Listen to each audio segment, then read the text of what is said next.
శ్రీమద్ భగవద్గీత 11వ అధ్యాయము 21, 22, 23 శ్లోకములు.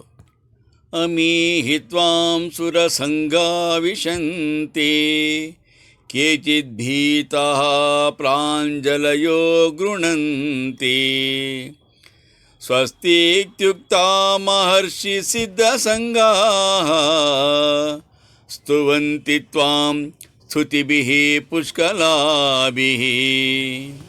ఇదో ఈ దేవతలు నీలోనికి ప్రవేశించుచున్నారు. కొందరు వెరచి చేతులు మోడ్చుచున్నారు. మహర్షులను సిద్ధులను స్వస్తి వాచకములు పలుకుచూ వేభంగుల నిన్ను స్తోత్రము చేయుచున్నారు.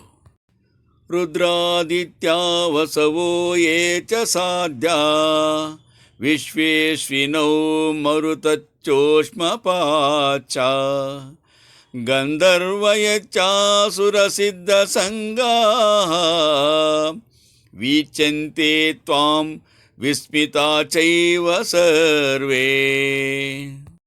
రుద్రులను, ఆదిత్యులను, వసువులను, సాధ్యులను, మరత్తులను, విశ్వేదేవతలను, అశ్వినీ దేవతలను, పితృదేవతలను, యచ్చ రాక్షస గంధర్వ సిద్ధ సంగములను వెరగుపడి నిన్ను చూచుచున్నవి.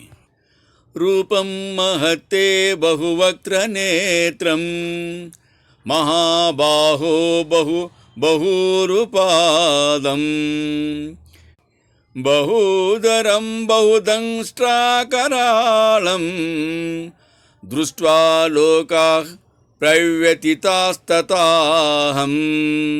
మహాభుజుడా, అసంఖ్యాకములగు ముఖములు, నేత్రములు, బాహువులు, ఊరువులు, పాదములు, ఉదరములు, కోరలు, పండ్లుగల నీ కరాళ విశ్వరూపమును చూచి లోకములు బెదరుచున్నవి.